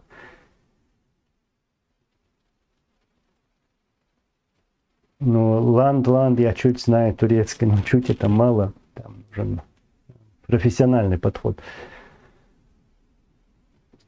То есть буду очень благодарен тому, кто может помочь в этом.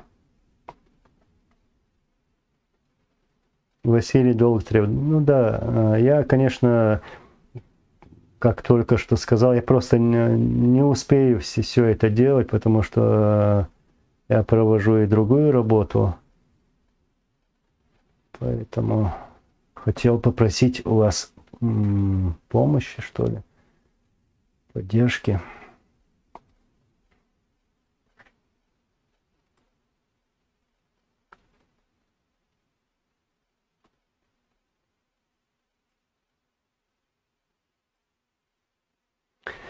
Масера боль дал этого. Ну, Алекс Бадер, вот видишь, ты говоришь, это тот же Google, но если, например, если я поставлю туда какой-то текст и переведу его, например, он выдает это как коряво, неправильный перевод. А тут уже нужен профессиональный подход, как я говорю. Вот. Смысл передать, например. Не обязательно дословно это переводить, а вот чтобы в некоторых местах там даже не подходит, а нужно смысловой перевод делать. Поэтому так было бы хорошо. Ну, еще раз повторяюсь, вот хотелось бы, чтобы кто-то или организовал бы, или помог бы так перевести вот эти проекты, вот эти видео с русского языка, потому что у меня уже все на русском идет, на английский и турецкий языки.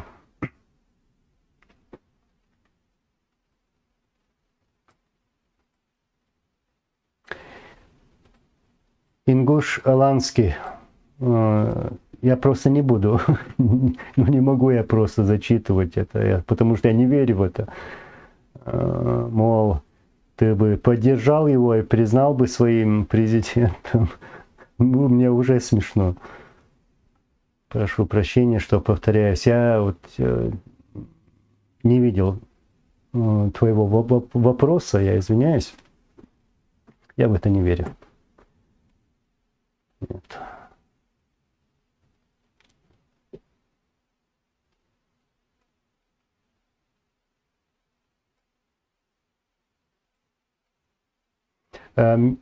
Михаил Юрьевич, Анзория говорит так. Но все, что происходит, и все, что происходило, и все, что произойдет на нашей грешной земле, все по воле Божьей.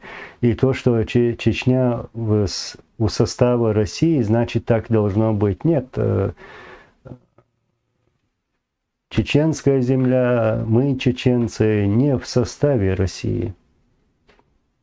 Вы можете, конечно, так думать, я ничего не говорю, но мы не в составе России, мы находимся в оккупации, нас оккупировали.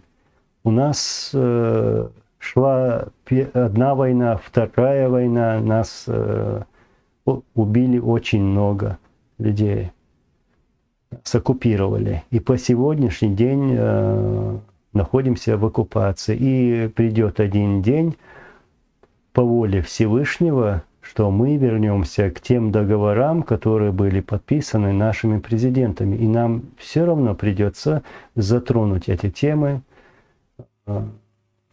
наши выборы легитимной власти, вот, а не тех марионеток, которых они поставили, сказав, что провели какой-то референдум, провели какие-то выборы. Ну, все знают, что это, какой спектакль это был на самом деле. Так что по воле Всевышнего все вернется. Иншаллах.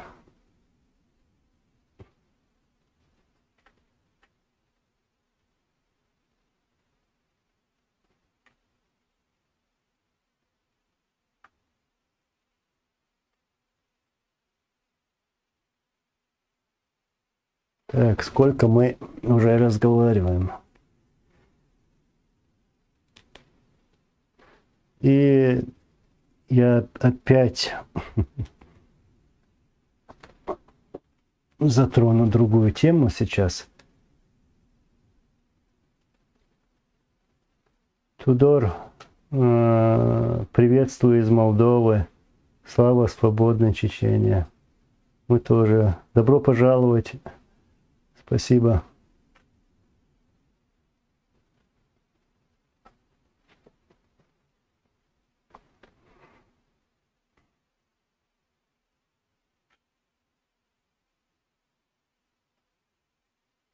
Денис Чекмачев. Здравствуйте. Будут ли еще на канале Низам Channel выкладываться видеоматериалы за период с 1994 года? Спасибо. Да, обязательно. Очень много идей, проектов. И я работаю над этим. и буду выставлять это. Но сейчас я хочу это перевести в другой формат, как я сейчас говорил, на другие языки. На английский и турецкий языки. И опять же, повторяюсь, было бы хорошо, если бы кто-то помог с этим, с переводами.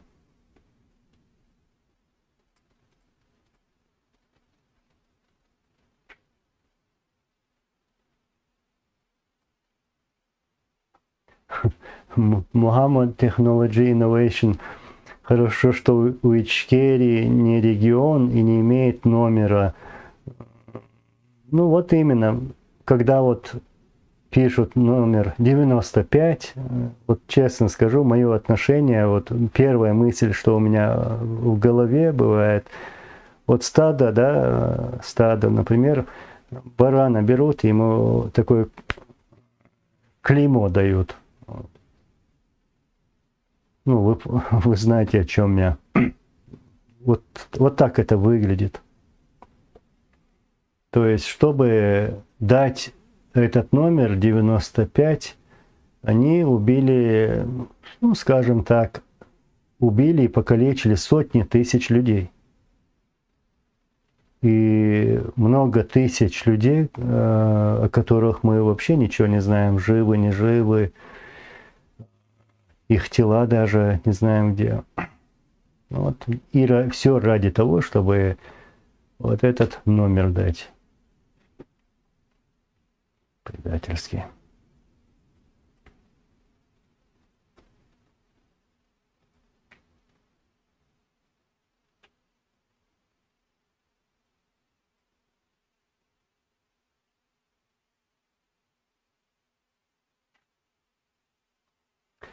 Михаил Юрьевич, я вас уже уважаю очень, чеченцев, еще со службы срочной с армии 90 по 92 год. Мы тоже уважаем все народы уважаем и, как сказать, и желаем всего хорошего, мира всем народам. Спасибо за такой отзыв.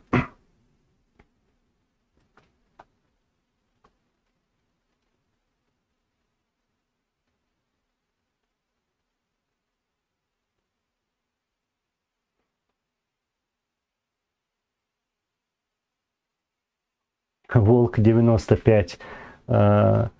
Ну, ты меня извини, ну, просто я высказал свое мнение, да, некоторые, не понимая даже, пишут это, не пытаясь кого-то упрекнуть, вот так, знаешь. Ты пишешь, а разве не 20-й у нас регион? Нет, мы даже никаких регионов-то нету, да, республика. Вот именно, вот как тут уже пишут, Citizen of Ichkeria, 95 клеймо. На самом деле получается клеймо. Как и 20-й, да, и другие.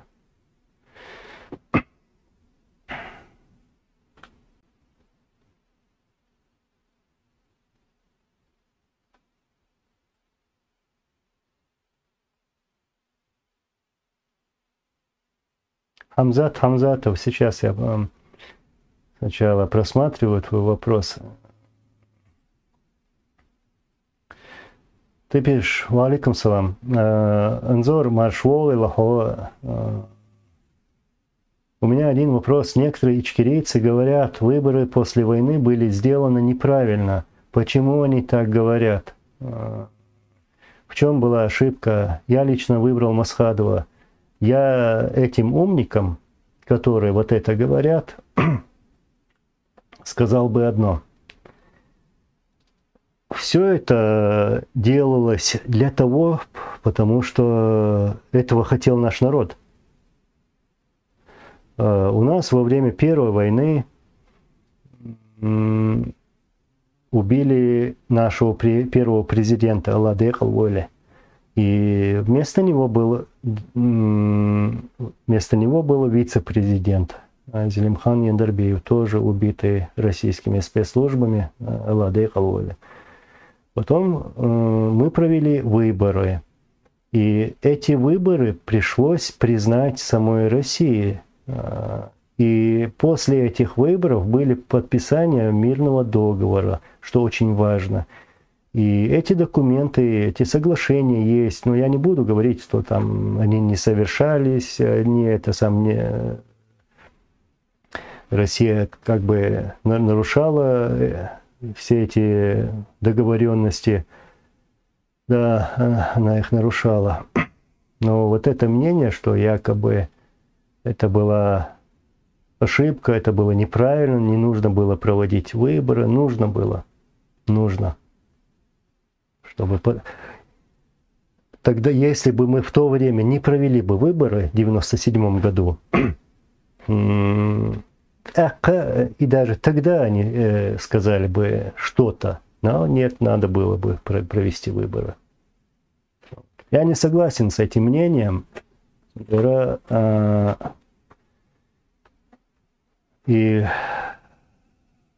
буду даже рад, если и сегодня, имеется в виду, мы сможем, все чеченцы, избрать, проголосовать на свободных выборах за человека, которого мы будем поддерживать, да, уже легитимного человека, как это было в 1997 году. И это тоже, эти выборы, это тоже как документ, легитимность, показать всему миру, что мы провели выборы, и эти выборы были свободными. Людей не гнали, не пугали. Люди сами шли на эти выборы свободно, отдавали свои голоса. И на этих выборах присутствовали международные организации, которые видели все это, никаких таких нарушений не было. Даже для этого это наша история. Вот все это обсуждение, это было так, это было вот так. Слушайте, закройте эту тему, это было, все уже прошло. Сегодня вот такая картина, вот мы не можем справиться с этой ситуацией. У нас сегодня куча проблем, об этих проблемах надо говорить, а не копать ту историю, из-за которых может происходить такая фитна, вот такая неразбериха.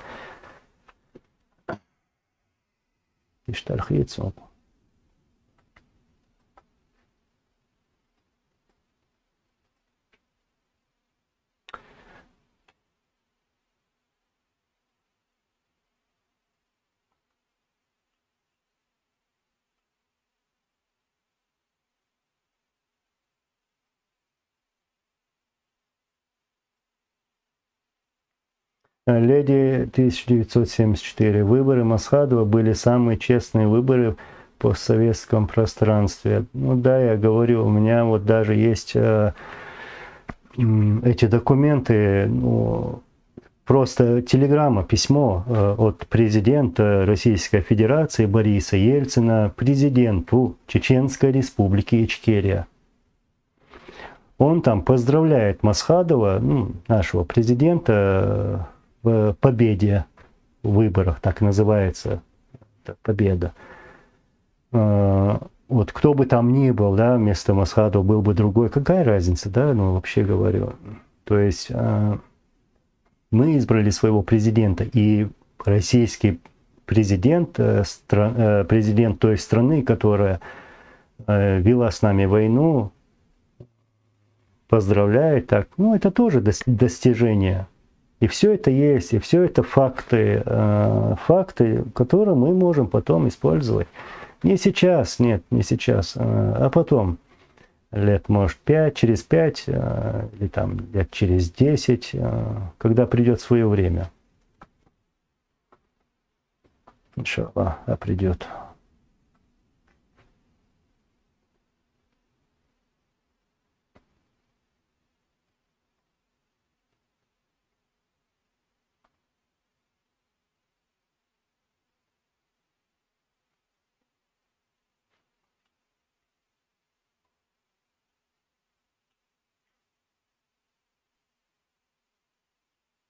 Salam Manzor. Walaikum salam.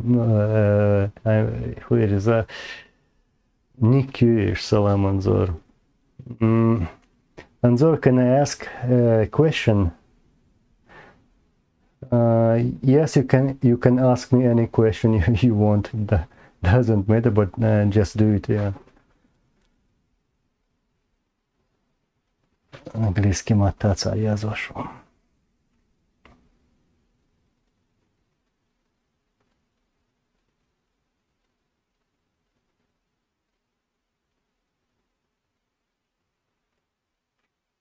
Так, что?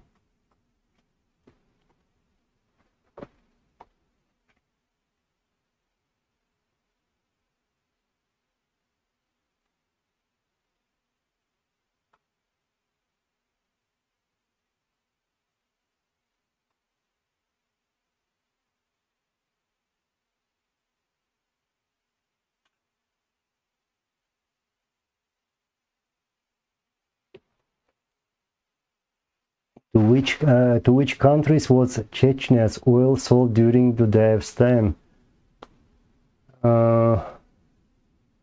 We were not exporting it outside, so I can say it shortly. It was sold inside to Russia, for example, or to any other republics, our neighbors.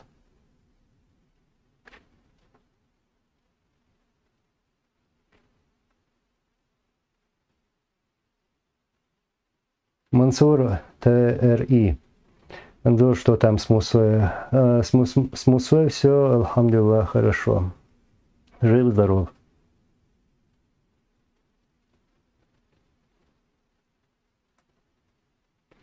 Дела КМС Вольник Масхаду Хейлч Хейна Сом Вилхер Дюч Томядаца Ладекал Войлис.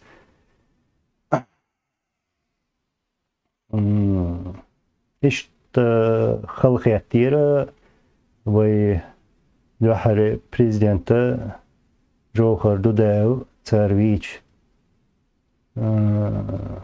Цадок Ваззавиш Тадац Халдар Хилел Адарк Лагаз Побал Дурси Масира.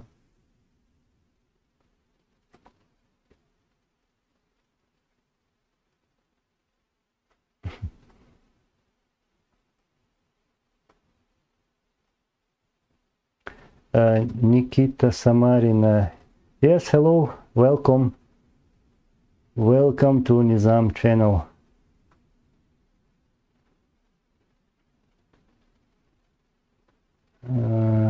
Английский мат. Бьется шву. Чего? Вот видите, было бы хорошо, если бы сейчас с английским атаири, ну, не все знают английский. Было бы хорошо переводить все эти видео.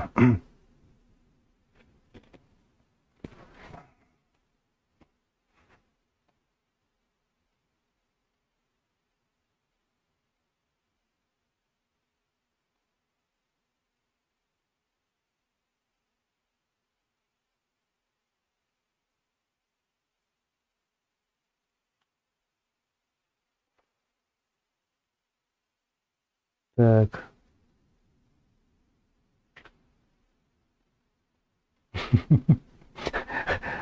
Василий долго требует. Если, мол, Анзор, если тебе позвонят, говори на английском, бо да нет, это там норвежский будет сербо. Английским нет, дешнеш дукнахит. Норвежский вообще странный мат, будет. Цахес чумбок дусы, имеется в виду, если мне позвонят, да, то я не буду на английском, я буду на норвежском. Vad heter du är? Var kommer du från?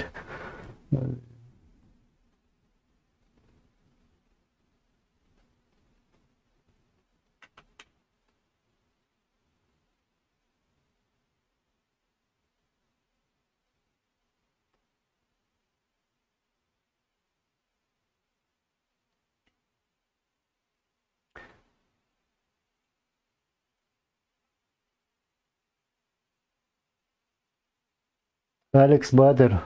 Ну, я прочел про Пола Гобла. Ларису. Спасибо.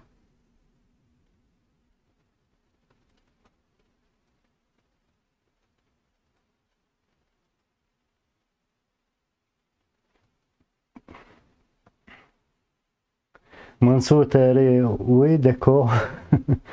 На французском. Вот. Ты, ну, все-таки, ну, ты говоришь, типа, делай на французском. Ну, больше людей на английском говорят.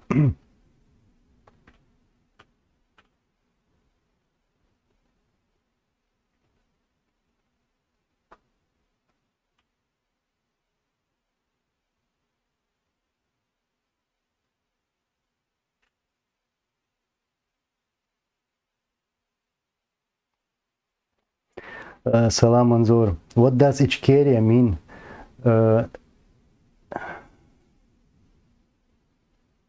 Ichkeria is the place in the mountains of Ichkeria. So it's an old name. Some people like to translate it from Turkish language.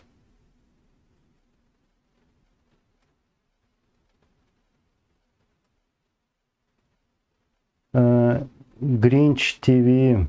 Assalamu alaikum salam. Anzor ha teypan milu. Teypana alarovu. Alarovu. Nochmachkovu. Tukum.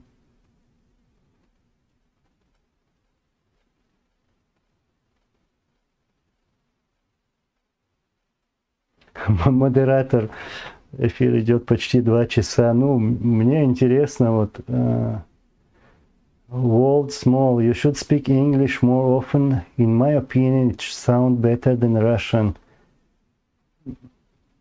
Yeah, yes, I understand. And you are right, I have nothing to say. But let's say we should speak both Russian and English, maybe. But I'm trying to translate, to convert my videos from Russian to English and Turkish language.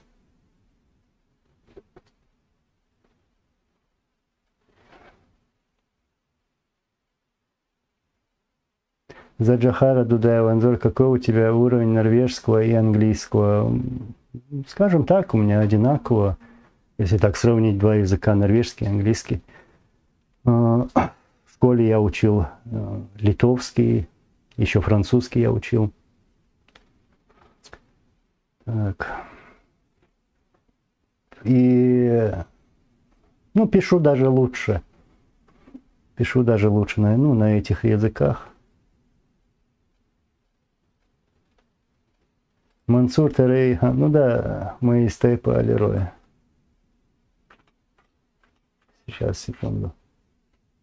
Я скоро уже завершать буду, потому что мне жалко свою батарейку в камере. И так.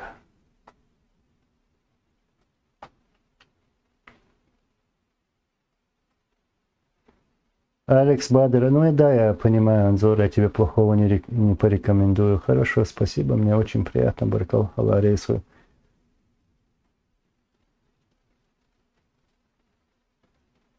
Ну, FZMND, Анзор, почему не делаешь стрим на Фейсбуке? Там бы люди делились бы с твоим видео, и это бы увидели намного больше людей в интернете. Ну, если так подумать, как бы разницы нету. Даже лучше делать эфиры в Ютубе и потом брать эту ссылку и выставлять в Фейсбуке или в Твиттере или в любом другом месте, например. То есть одно и то же, как бы, получается. У меня просто легче тут настройки и так далее. И поэтому даже... Ну, я раньше как-то пытался там в Фейсбуке, в Инстаграме это делать. Но... Вот. Я шучу, Анзор, да.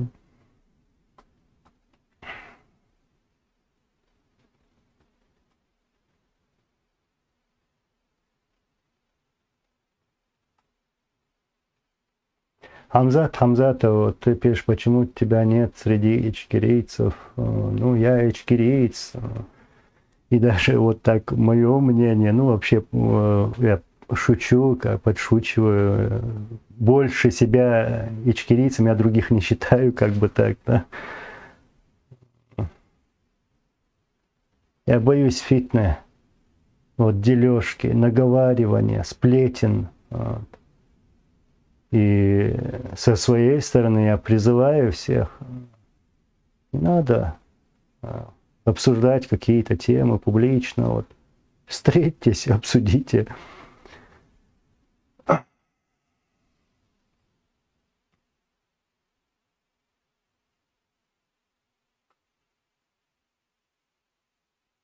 Next question. Так, я скоро уже буду завершать эфир. Я просто давно не выходил на связь, поэтому подумал, надо все-таки так сделать эфир. И у меня даже обращение для поддержки канала Низам вот у меня прозвучало, и я это еще раз повторю.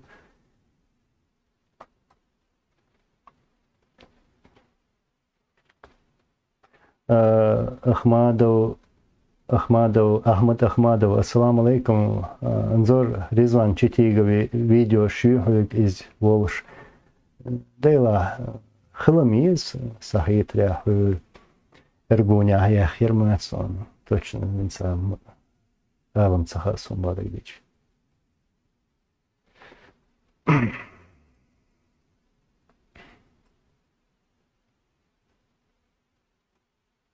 Ой, леди 1974, ваш французский, да? Почему? В Голландии на французском больше на английском, например, говорят. Немцы, например, больше на английском говорят, чем на французском. По Скандинавии английский язык. Больше на английском говорят. И везде, и в мире, в арабских странах в основном английский. Так что you should learn English, not French.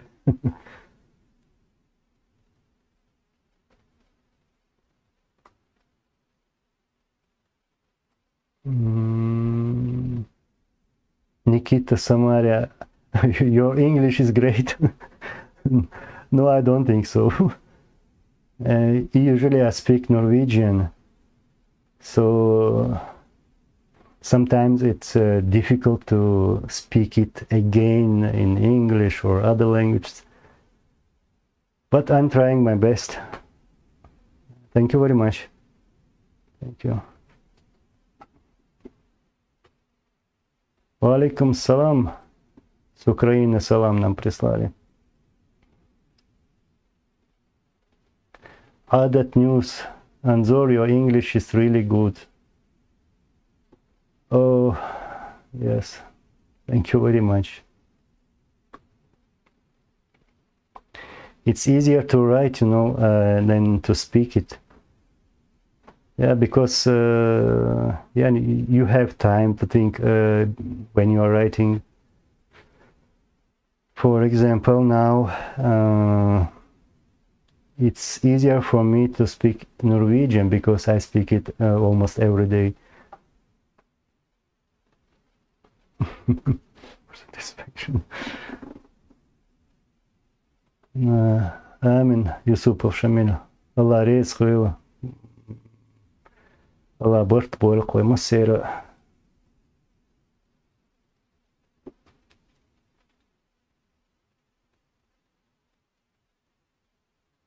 Lady, nous parlons tout français.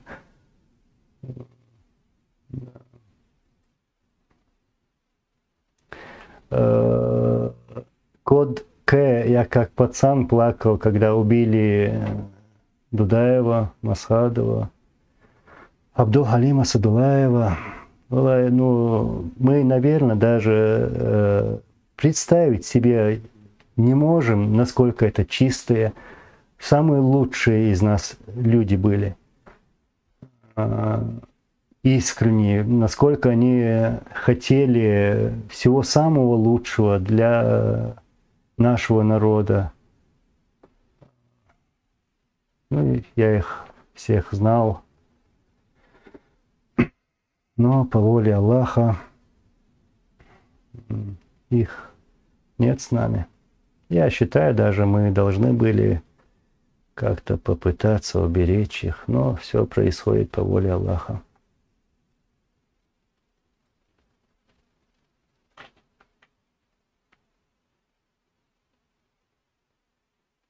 Василий Докторов. Все, уже сплю, говорит. Всем спокойного утра. У нас ночь. Спасибо большое. Мы обязательно скоро выйдем на связь. Будем на связи, так сказать.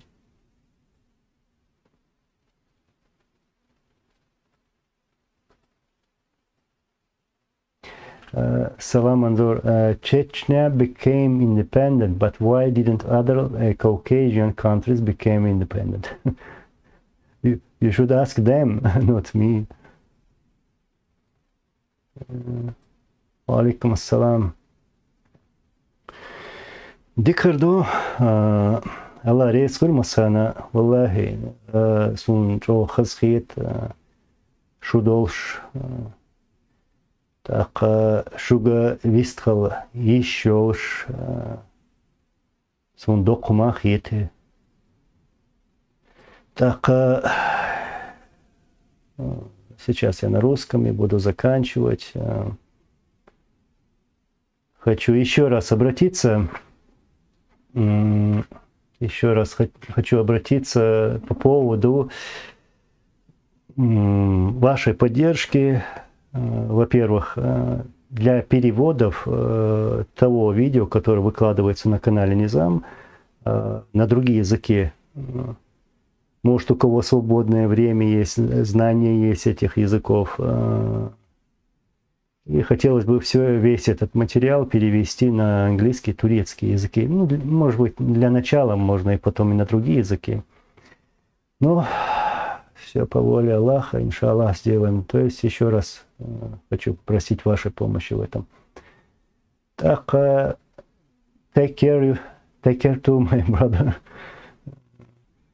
И еще, если там у меня могут возникнуть какие-то вопросы по поводу событий в нашей республике, например, скажем, по бомбардировкам, по каким-то преступлениям российской армии в определенных местах, там, в таком-то селе, в таком-то районе и так далее. И для корректировки этой информации мне хотелось бы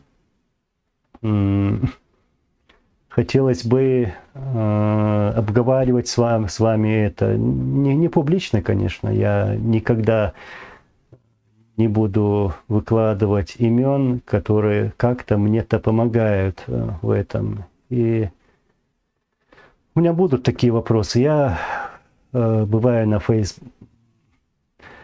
на Фейсбуке, и все вопросы, которые я хочу с вами обсудить, будут там, да. И еще всем тем, которые мне как-то помогли, имен я не буду называть. Аллах рейс хуршун, я благодарю вас. Вот, благодарю. И ваша поддержка нужна. Это наше общее дело. Это общее дело. Сейчас я дочитаю последнее. Модератор насчет Patreon, да, злой поддержки. Patreon, да, тоже важно. Важно тоже, да, тоже поддержка. Аллах рискует, которая, да. Иншаллах. İşte ihomdo, еще раз берегите себя, Allah reisful masana, and my English speaking people here, thank you very much for being here. Come often, keep in touch, yeah. Thank you very much. Allah reisful shun adiköl. Assalamu alaikum wa rahmatullahi wa barakatuh.